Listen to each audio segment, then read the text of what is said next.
Good evening, ladies and gentlemen. It's Wednesday, February the 7th, 5:35. Call this meeting to order. Ms. Seymour? Oh, I'm sorry. I apologize. It's okay. Vicki, would you lead us in prayer?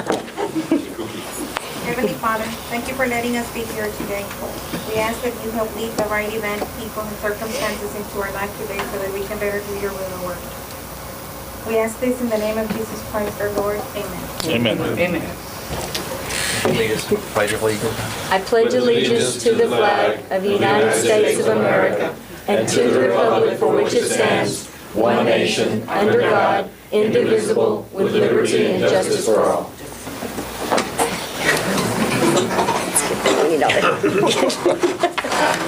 Apologize for that. No problem. Okay. Item number 1. Item number 2, public audience. Do we have anybody that wishes to speak? No? Okay. Item number 3, approved minutes of regular board meeting of January 17th, 2007. So moved. And that's with your changes, right? Didn't you have changes on the? On you did? Okay. Second. Okay. All those in favor? Aye. Aye. Motion carries. Item number 4, interim port director's report. I'd like to start off my report by giving you information on our shoaling situation. Have good news to report there. I know that most of you know, but just to inform the public, we had a bid opening on our Corps of Engineer bids to dredge the channel. Those bids were opened on January the 30th. We had one good bid from Great Lakes Dredging Company. It was around $1.9 million. That job will begin somewhere probably around the 25th of February. It should take approximately 30 to 45 days to complete that project, and that will get us in our jetty entrance back to 46 feet.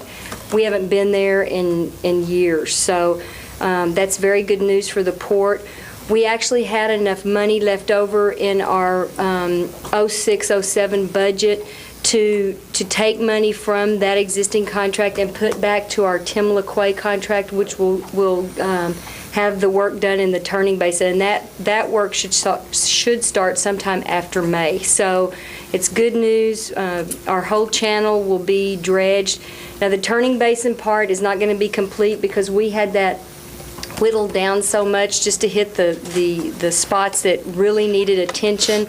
There is some dock work included in that has not been done in many years, so we're getting there. We're on the right road, and want to thank the commissioners who helped with that process. You know, talking to Congressman's office, he was very instrumental in getting this done, and it looks like we're on the right track now and getting back to business as usual.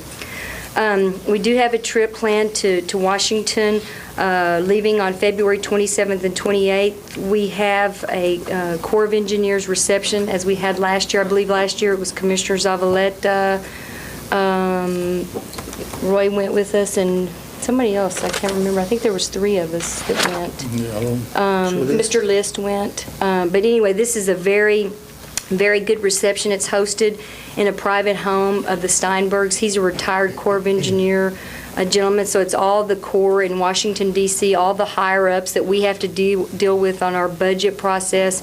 So that was a very beneficial meeting, and they're doing it again this year. Commissioner De Los Santos and Commissioner Arambula will be attending that with me. And we have a waterway dinner also scheduled that same trip, and we'll hit the hill and have visits all one day.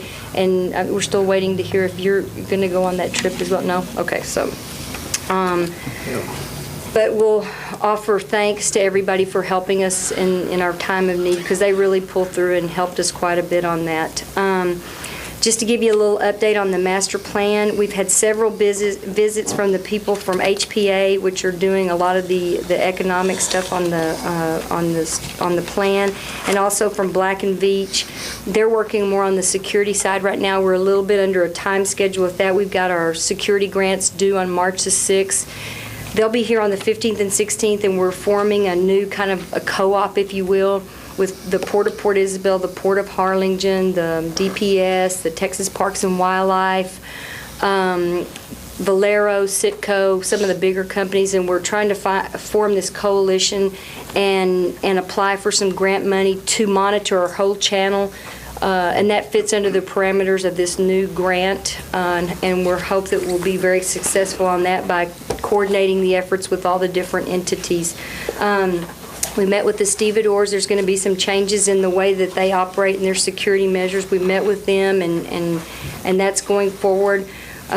We've had some meetings on the TWIC card, which it's a terminal workers identification card that's going to be coming down the pipeline pretty soon. Also, as a part of our grant package, we're requesting to be a pilot program for this so that we can get the government to pay the bill for this, because it's a pretty expensive measure. So we're moving forward on that master plan. I do have, that I'm going to pass out to you, on our rate structures for our leases. We asked them to take this segment out and put it in the forefront of our planning right now, because it's very important to the district, our rates. We have not seen any increases in the last 25 years, as you know. And so we asked them just to take our basic structure and give us their recommendations on this, and they have in this report. Basically, over the last 25 years, we're undervalued 147% in our real estate. So that's certainly a way that the district could make up some significant revenues to put back into our infrastructure, which we so direly need at this time. So if y'all would please read this in your spare time, and then hopefully on the next board meeting we'll have a proposal to go forward with their plan, with either one expanding the scope of our master plan or just doing a separate contract to get this done. So I'll be bringing that to the board at the next meeting. We received notice through the county of an upcoming binational meeting on the international bridge projects. That's going to be March 5th and 6th in Laredo. And I've also passed out to you our year-end stats. On the waterborne cargo, we finished up the year about 283 metric tons over our last year's figures. And then Tony prepared this report by adding in the non-waterborne cargo, which is our grain, our pipeline movements that we've had. So we finished out the year, and these are still preliminary. We're missing some of the pipeline figures from Transmontane, so this is just preliminary, but 2006 is 5,730,000 metric tons, so that is a significant increase over last year. Also, he included on here BRG's movements, and they were up this year to 40,000 cars, so that is a tremendous growth. You'll see in 2000 they moved 21,000, and 2006 40,000. So I mean, the port's alive and well and growing. So that's all I have to report at this time. Ms. Emo, this meeting on March 5th and 6th, is that the binational? Yes. Okay. In Laredo. Yes, sir. Are you done? I'm done. I just want to thank everybody that supported us when we had the meeting with the Corps of Engineers for the deepening and widening of our port. It was a great attendance by the public. I think from all the commissioners here, we thank you so very much. I want to give special thanks. The county was really supportive of us. The Brownsville Chamber of Commerce, the BDC was there, leasees were there, Amphils was there. It was just a tremendous community effort, and I just want to thank everybody, our clients, everybody was there, and I want to thank you very much. It went really well. I want to echo those same sentiments. We had people from Harlingen, San Benito, South Padre Island, That's Los correct. Fresnos, Corpus. Corpus Christi came in and supported our project, and the Corps of Engineers told us after the meeting that they were very pleased with the outcome. We had a full house, and they certainly said that will definitely make a big impact when they present that to Congress. So, Positive comments, very too. positive. Very positive. I echo what each of you have said. I also think that it's my understanding that it was Hector Lopez's initiative back in June to have this meeting. Yes. I remember when you announced it, I thought that was a great idea then, and we all saw how well it was executed. So I want to thank you, Hector, for thinking of it way back then. I thought it was very well done. Also on the dredging, I thought we were gonna come in at about 3 million, Me too. and it came in at a good figure, so that's gonna Sure save some did. money there. It's going to save a lot of money, lots of money, so we can finish the turning basin. Yeah. And Donna, you said that That's good news. that should finish in about 45 days? The jetties work. Jetties. And then the turning basin, that project should start, somewhere after May. He has commitments up until May, so we should start working on that in May, and that shouldn't take that long to do that, so Are we taking money out of the M&O for that, or this is federal money. we're not taking anything out of our own M&O Not for the budget? dredging. For the dock work, yes. The docks are on us, and we have to do some levee work to build up our disposal areas, and that does come out of the port, but we've already sent that money off to the court. So it's done. And Ms. Emar, that's gonna take care of all the problem areas? Or? As we know it right now. Okay. Not foregoing any hurricanes Yeah. this season, yes, sir, it will. Great. Okay, good. Just finally on that, Ms. Seamart, on the, with the dredging and the deepening of the channel, do you know the kind of timeline that these folks from the Corps of Engineers gave us once they present this to Congress? Well, we have to get through the feasibility study first, and that's probably, 2 to 4 year project. The '08 figures of the budget came out, and we do have another $400,000 in the '08 budget. I mean, Congress hasn't voted on it, but to continue that study with another $1.2 million in work that the Corps has slated that could be completed if we were to get more money. So on our trip to Washington, we're going to certainly ask for that additional funding to be put in there so that the study will be completed more rapidly. Once that feasibility study is complete, then that project has to be included in the WRDA, which everybody knows that the WRDA bill has not passed in 7 years. So once they say that it's in the national interest to go forward with this project, then our project is put into the WRDA, and it would be authorized to start receiving funding for a new start. Depending on how long that takes, I mean, there were, I think, in the '08 budget about 3 new startups. So that's a good sign that even though as tough as the economy is and as tough as all the budget restraints are, there were 3 brand new startup projects in the budget. So, but to see it, to actually, the work's done, I mean, it could be years. I also understand the Corps of Engineers has, obviously, like everybody else, a limited budget that's given to them, and they have to, I guess, divert all those monies to all the ports in the United States. I hope that fares well with us down the road.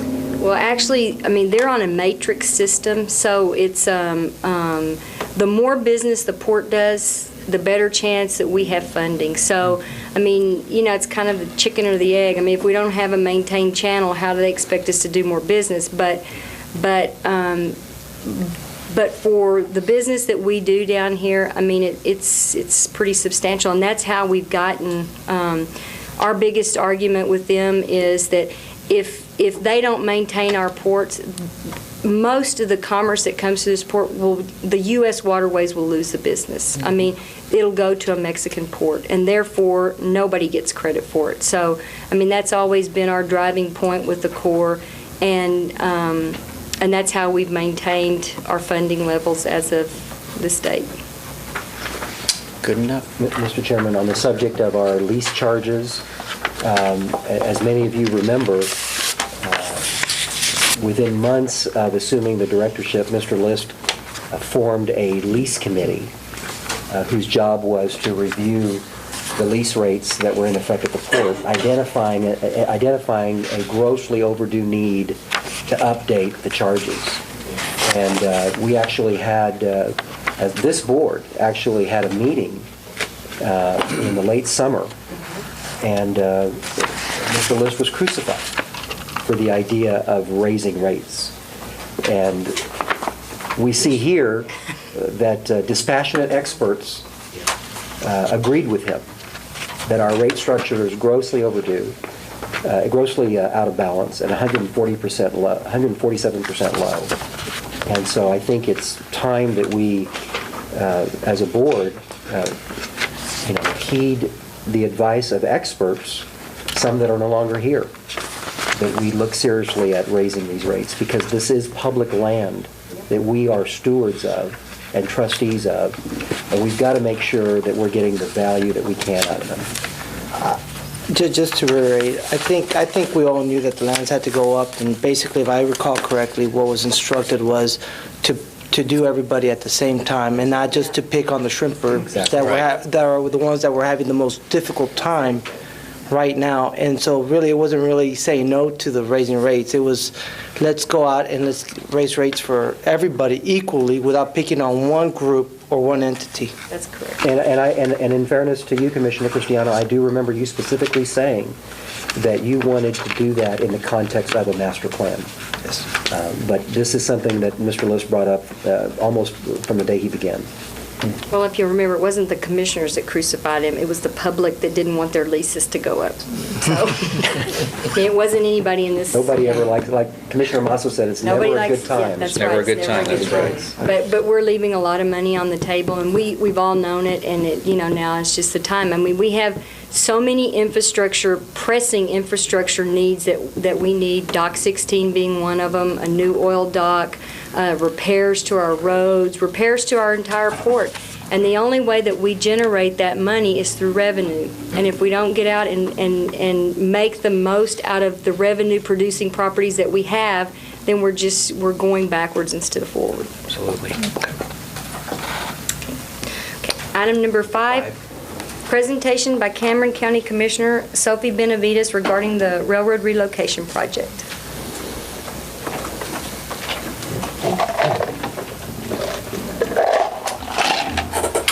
Good evening. Mr. Chairman, members of the Brownsville Navigation District, thank you for allowing me to come before you this evening and be part of your meeting.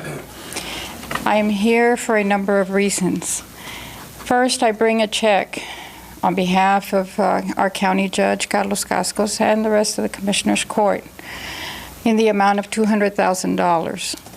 As you may have heard, several weeks ago, the Commissioner's Court approved the first installment payment of a $350,000 payment owed to the Port of Brownsville for the Brownsville Railroad relocation project. We are committed to make a second installment payment of $150,000, and we pledge to do so at our next budgetary cycle. In the meantime, I, the county judge, and the rest of the commission look forward to working with you hand in hand to bring Cameron County forward and to continue to make a better quality of life or create a better quality of life for our residents. Lastly, from my end, I am here should you ever need any assistance or support. My door remains open to each and every one of you. Thank you. Thank you. Thank you.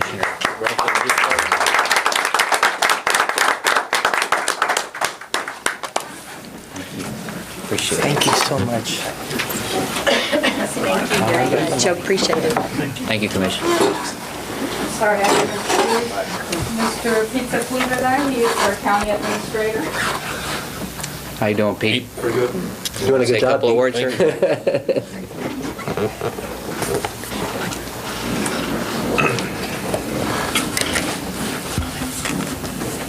Chairman and Commissioners, over the last couple of weeks, I know the county judge has met several times with the chairman. I know I've met with the chairman on a number of occasions, and we've discussed the possibility of having a workshop between the port, the city of Brownsville, the Cameron County Regional Mobility Authority, and the Cameron County Commissioners Court. I think we all understand the potential that we have here in the Brownsville-Cameron County area. I think everybody understands the importance the Port of Brownsville brings not only to the city of Brownsville, but to the entire region. I think we all have an interest in a lot of similar transportation projects. When you look at the transportation network system in Cameron County, and you look at the transportation network system in the state of Tamaulipas, especially in the northern end of the state, it all ties, through the Brownsville, Harlingen, Cameron County area.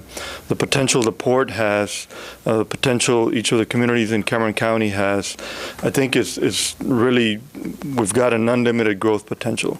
And I think we all realize that if we begin to work together, we can get to that potential. We can strive to realize some of the transportation projects that are very much needed, not only here in the Brownsville area, but also in the Harlingen, Cameron County area.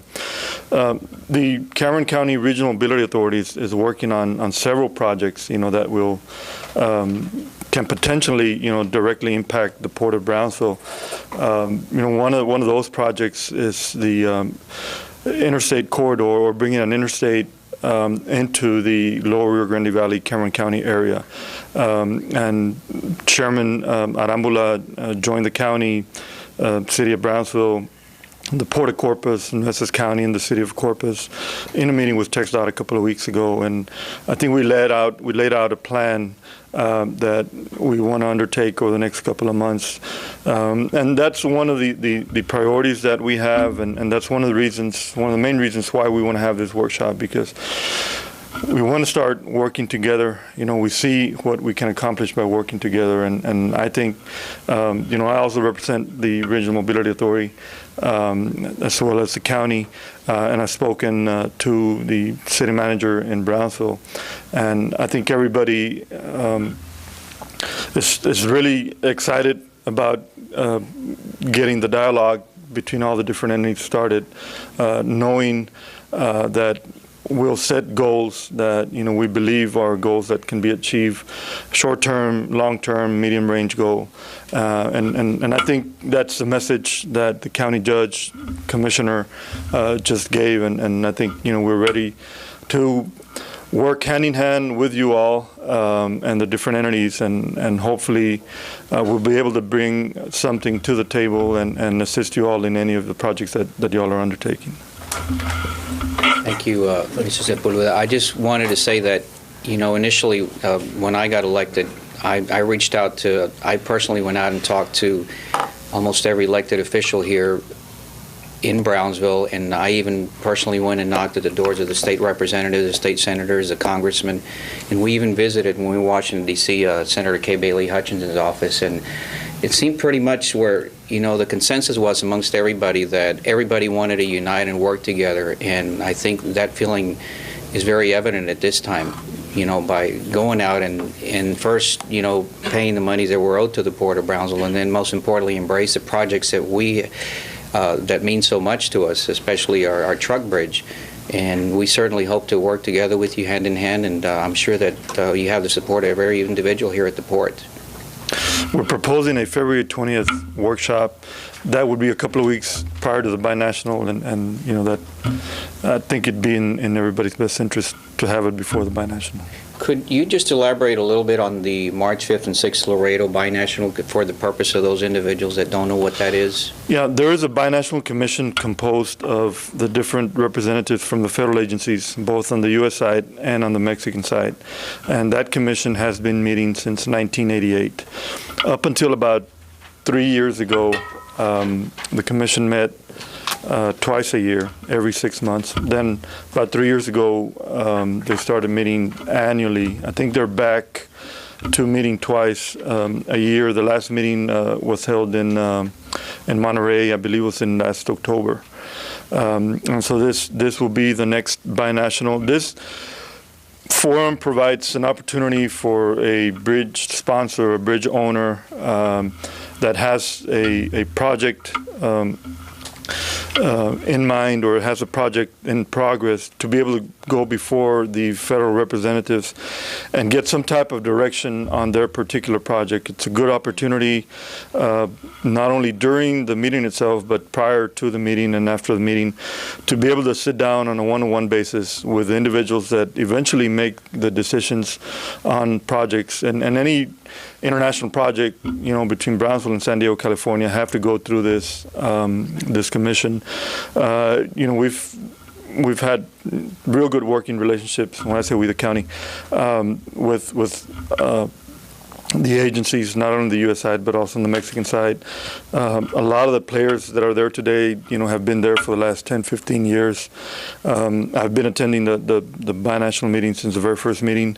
I think since 1988, I've probably missed like 2 or 3 meetings only. But it's good opportunity if you go there with a plan of action in place, and you go there knowing what project you have, knowing what you need to do, and you get specific answers to questions that you might have. So that's one of the reasons why we want to have the workshop prior to that meeting, so that we can be there prepared, take advantage of the opportunity. It's only every 6 months that you get all the major players there, and so in an effort to be able to take advantage, I think it'd be in our best interest to have the workshop prior to that. Certainly make every effort to try to be there. Let me just comments? add something, Mr. Chairman, and this is for Commissioner Benavides as well as Mr. Sepulveda. First of all, Commissioner Benavides is actually our commissioner. The Port of Brownsville is within your district, so it's only appropriate that you're here to address us. But I actually invited County Judge Coscos to speak at my Rotary Club this past Monday. And I don't think he said this because I was there, but he did go into some of the background about this payment or about this debt. And I don't know whether we know this or not, but there is no written agreement on the county's part to ever pay us back. This, as Judge Coscos explained to our club members, this obligation arose in connection with the railroad relocation project. And he said Mario Villarreal, who was then the chairman of the Port of Brownsville, and County Judge Hinojosa and Commissioner Coscos, and he mentioned a couple other people that I don't remember, just kind of sat around a table. Were you there, Pete? No. Kind of sat around a table. In fact, maybe Pete was there. Sat around a table and just decided that $350,000 would be each entity's ante for the project. And the port paid that amount, and the county promised to pay $350,000 orally. Nothing was ever reduced to writing. And I don't know how long ago that was. That's not the point. Yeah. The point being is that the county has honored its commitment that was made orally. And I think that's a great way to start a new commissioner's court. And so we thank you for that, for honoring that oral promise. Yeah, I think what happened, we got caught in between transportation bills. I think initially when the port got the funding under one transportation bill, and I think it was TLU. The funding formulas, I believe, were 95% feds, 5% local match. And then when the new transportation bill was passed, the formula changed where it was 90% feds, 10% local match. So there was an increase of 5% to the local match, and in an effort to make that money up, I think the 3 entities decided to split the difference, and the difference was $350 per entity. But that, the court took action a couple of weeks ago, and we're committed to working with the Port of Brownsville. And I'd like to thank also Commissioner Benavides and County Judge and Mr. Sepulveda for coming here and really showing their commitment to work with the Port of Brownsville, which is in Cameron County and which is going to benefit everybody, within the district and within the county. So I thank you all. I believe that, every entity by itself is strong, but together we're really unstoppable. And I just thank you all so much for what you all have been doing, and I hope we continue working together, and I'm sure we are. At the Washington level, I know I was at a meeting, and what was echoed to us there in Washington was once the city and the county and the port work together, you all are going to get a lot more accomplished. So I see that we've taken the right step today. And I can tell you that that's the same feeling in Mexico. Yeah. Yeah, it's the same thing over there. That's true, Pete. Yeah, adding to that, I know you were going to, when we talked, we were in Texas, you said that you were going to do or find out what the feeling was in Mexico, with our bridge project, and you came back and you want to share with us at least what was said? Pretty much, and I think Commissioner De Los Santos said, I think, they want to see the entities working together. It's very difficult for them to get placed in a position to make a decision when one entity is supporting the project and there's another entity or two other entities not supporting the project. And in this case, and normally throughout the border, the cities are the bridge owners. In our case, the county is the bridge owner. So they kind of look at the county as the leader, and whatever decision the county makes or whatever route the county makes, that's pretty much what the federal entities will try and follow. So I think it's important that we all work together, and that bottom line, that's a message. If you want to move forward with your projects, start working together. And believe me, in attending those binationals, this not only happens in Cameron County, it happens in other counties along the border. But I think, today we've taken that step. If we can have that workshop on the 20th of February, I think it'd be great. Very good. Thank you, Pete. Thank you. Thank you so much, Mr. Sepulveda. Next item. Item number 6, consider an act on requiring board approval and action on all expenditures that exceed $10,000. Mr. Zavaleta? So moved. This is, we already have this policy. Well, actually, I thought it was, but I learned during the summer that perhaps it isn't. If you'll recall, and this was the example that brought this to mind, if you'll recall, back on July 28th, Silva, Otting, and Silva were paid $22,000 without board action. They had a contract, sir. I realize that. So did Dannenbaum Engineering. That's right. They were paid $21 million. Okay, so I don't want to ever have that repeated again. Even when there was a contract, whether it was Randy DeLay or Glenn LeMunyon or anybody, we brought $10,000 plus. It's the case, Don. No. Just go back and look at the agendas. The reason why we had the consultants on there is because they were on a month-to-month. And at any time, you could say, okay, we're not going to have them the next month. That's just not accurate. We had Randy DeLay by contract that expired after I was elected, and we brought his monthly bills for approval. Not because... So, Not until that point have we been doing it. Yeah, though. exactly. We've not been doing it for well, he was still under contract. But He it was still on a under contract. month-to-month. No, it was not. His contracts expired in Randy DeLay's case in January of 2005. We were bringing these items to the board for approval on a monthly basis, even though his contract was still in effect.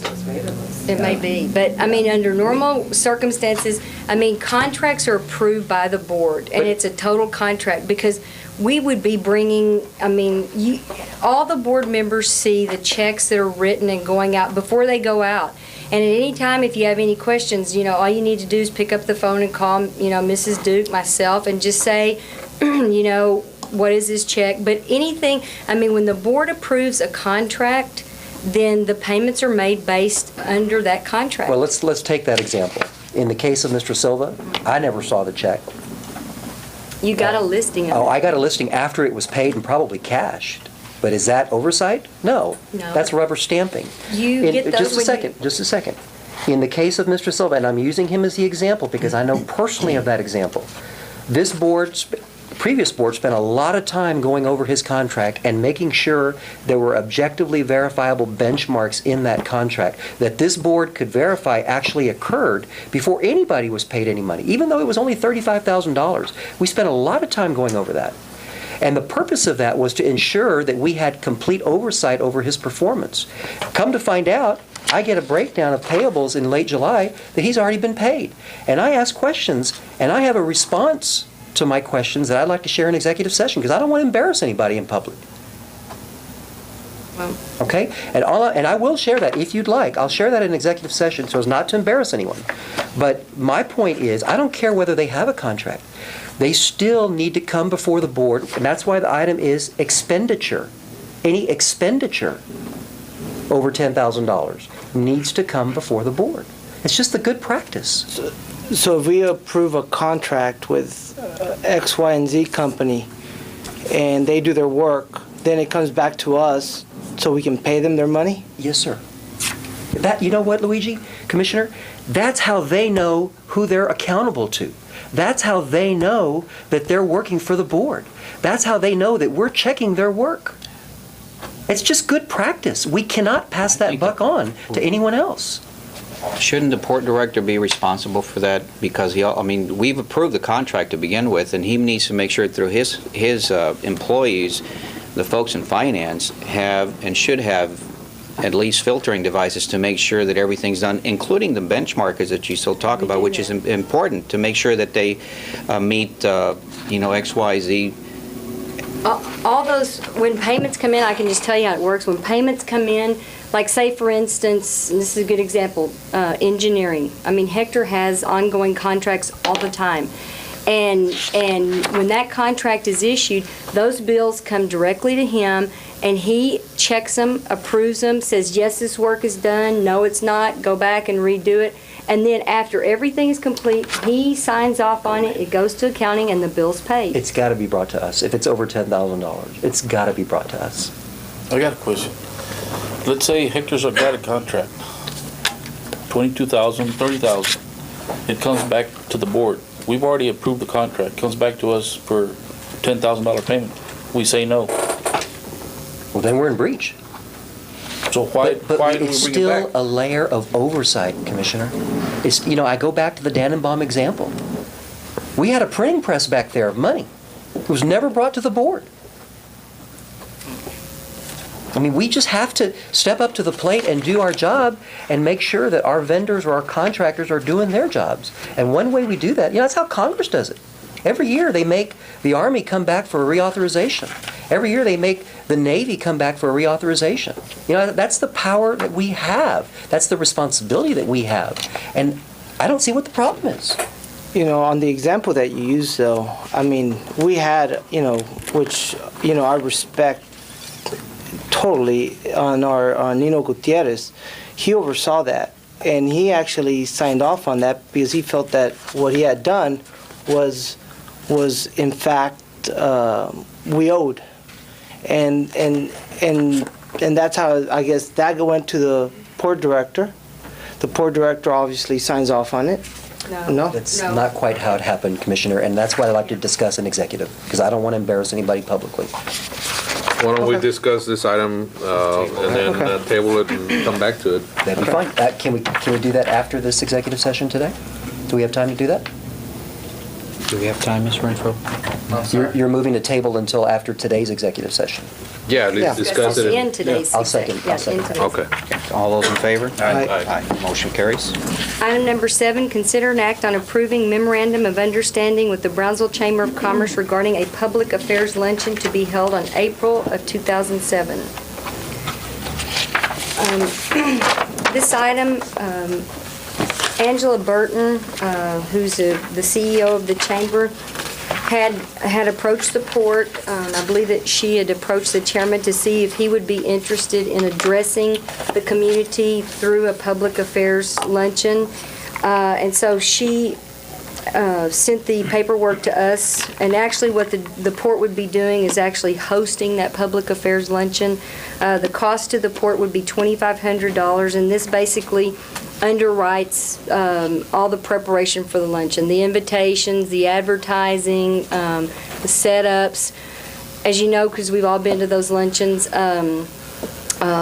there's tables that are sold, and each individual pays to attend the luncheon. That covers all the food costs and everything. This is actually just for the planning and the preparation and the advertisement. I think that's a great way to make sure to invite the community to know and share with them what we're doing. And I think, I don't think we can buy the publicity that we're going to get off of that for that amount. I think I'll make a motion for it. Let me ask you this, and I called Mr. Chairman Aramble about this today to express my full support for a State of the Port luncheon, but questioning the propriety of the chamber charging us as a member and as a governmental entity to have our chairman speak about the state of the port. I wonder whether the chamber would charge the county to have the county judge give the state of the county. We are members of the Chamber of Commerce. I think we should be extended the courtesy of having our chairman speak to the state of the port as a member without paying for him to do so. somebody needs to underwrite the cost of the. The chamber should, through our dues. I mean, I think that's what the dues are for. I mean, I think it's a great idea, and I know that Chairman Aramla would do a great job, and I'd hate to see that be the deal breaker, but I wonder if there's a way that we could make this happen without us having to pay $2,500. Do we know if other governmental entities have participated in this public affairs luncheon and how they covered the cost of that? The ones that I've been to have not been along that order. I mean, they had like. We went to the Secretary of State one Yeah. last year, remember? But I think. We were a table sponsor. Somebody has to underwrite the cost of the luncheon. So, maybe they got other people to do it. I'm not sure. I think there was sponsors for the evening. Now, I don't know how much that sponsor was, Now, let me ask you this, but they Commissioner. did have sponsors. Would it be indelicate to ask some lessees if they want to consider sponsoring this event? We get 5 at $500 apiece? I wouldn't want to ask them. No? I mean, if the chamber wanted to do that, that's fine. But I mean, I don't really think it's the port's place to go and solicit money from our lessees to have I don't think it's us, the port's yeah. place to pay the Chamber of Commerce to sponsor our chairman to speak on the state of the port. I think the sponsor is the Chamber of Commerce. And how much do we pay a year in dues? I think we pay $250 a month or something like that. Yeah. And how much do our lessees pay in dues? So, what's the most that we've ever paid to sponsor an event at the Chamber? To my knowledge, we've never sponsored an event. I mean, Well, we for buy example, a table. Right. How much do the table sponsors cost us, Debbie? I think it's about Yeah, I mean, I don't really. It's per seat in each. There's like 10 to a table. I mean, sometimes those tickets are like $25 a ticket, or. Can we find out the answer to Commissioner Masso's question before we take action? If they've tried to charge the county when the county judge gives the state of the county, or if they've tried to charge the city of Brownsville when the mayor gives the state of the city? I can sure. And do we have enough time to revisit this? This is for April. Right, with their 07. planning and everything. We're having a meeting in March, Mr. Chairman, you said? Yes, sir, we are. March 1st? We're having me in February. Yeah, Oh, February. okay. Can we move to table, to get an answer to his question until then? Okay. We have a motion on the second table. Second. All those in favor? Right. Motion carries. Okay. Item number 8, consider an act on extending, modifying, or terminating contract of Glenn B. LaMunyon and Associates, Inc. I've included in your backup Glenn LaMunyon's contract. As you all know, he's our lobbyist in D.C. Last year, we spent some time renegotiating the terms of that contract, and he is requesting this year that we extend his contract for a 2-year period of time. He is currently paid a monthly retainer of $7,500 plus an additional $2,500 per month for expenses, which is a set amount. He bills us $10,000 a month. Glenn has done an exceptional job in representing the district, especially in interacting with the Corps of Engineers headquarters in D.C. with regard to our shoaling problems and the deficit in our M&O budget. He has an excellent relationship with the members of the House and Senate and both sides of the party line, and I recommend that the contract be renewed. And we went to a meeting in Washington and met with the head of the Army Corps of Engineers and some congressmen, senators, and he was well received and he's very well liked, and I would make a motion that we approve the contract. I'll make a second. All those in favor? Aye. Aye. Motion carries. Item number 9, consider and take action to adopt a resolution granting a valorian property tax exemptions to historic sites identified in the 2007 Heritage Plan of the City of Brownsville. Debbie? There is quite a big packet of information on this Heritage Plan. The city heritage officer goes through and does a real good job of presenting what this plan is all about. It is essentially granting a tax exemption of either 100% or 50% to certain historic sites in our community. This is something that the district has participated in historically, and we are recommending that we participate again. Are we required to do this by law already? We are not. We're not? No, this is completely optional. Something we volunteer to do. Doesn't amount to very much on, It's, I put the figures in there. It's cents, like 3 cents. Yeah, It it's- shifts the tax burden. We don't give up money that Right. we should get. It shifts it about 3 cents to a to a homeowner. I'll make, second that. Okay. All those in favor? Aye. Motion carries.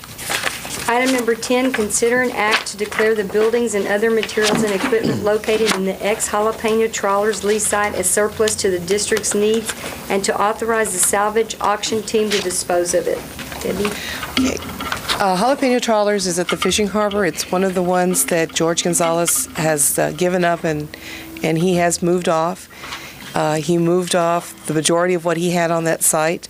He left behind 4 buildings, which are in need of being removed. He left a yacht, which is in need of being removed. In one of the buildings, there are 4 vehicles, one of which is possibly fairly valuable, and some machinery, about 16 pieces of machinery, which are in fairly good condition. We've already had some people looking at it. There's some interest. This site used to be a part of the Border Shipyard site, and at some point there was a partnership breakup, and we allowed the site to be broken. As we're looking at it as a salvage auction team, we would like to put this whole site back together and market it back as one major site.